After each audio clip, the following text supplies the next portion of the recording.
Bisexual here. May na-meet akong girl sa online dating app.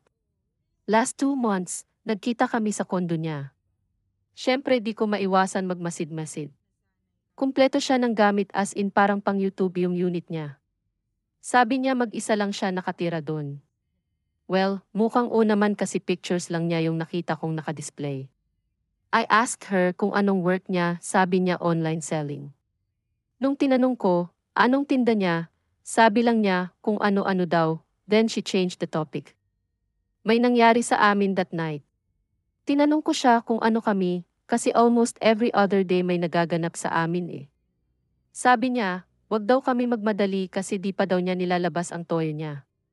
Nagtataka lang ako pag Sunday, hindi kami pwedeng magkita kasi may bisita daw siya na friends. Minsan ang dahilan magre-restock daw ng paninda. Pagdating ng Monday madami siyang chocolate galing S&R, sakin pa niya pinapawi yung iba.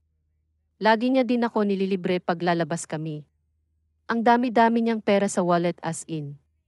Sa totoo lang naiinggit ako sa kanya, kasi hawak niya oras niya, tapos 6 digits daw yung kinikita niya. Ako naman si curious, tinakas ko cellphone niya nung lasing na lasing kami.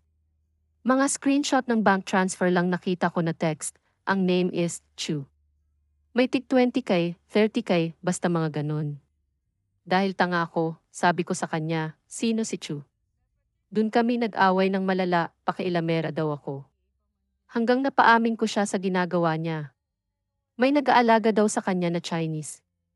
Parang sugar daddy ganon, pero di naman daw siya inaano. Hanggang hubad lang.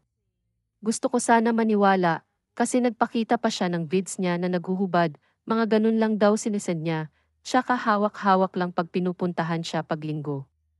Ewan ko kung anong mafe-feel ko sa kanya kung mandidiri ba ako. Sa totoo lang, natitempt ako sa sinasabi niya kagabi na gusto daw ni Chu, dalawa kami na alaga. Magkakasweldo daw ako, at least sa aming dalawa lang may mangyayari.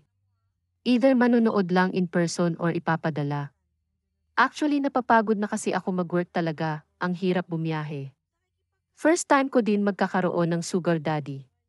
Win-win daw kasi di naman na daw kaya ng matanda, gang hawak lang.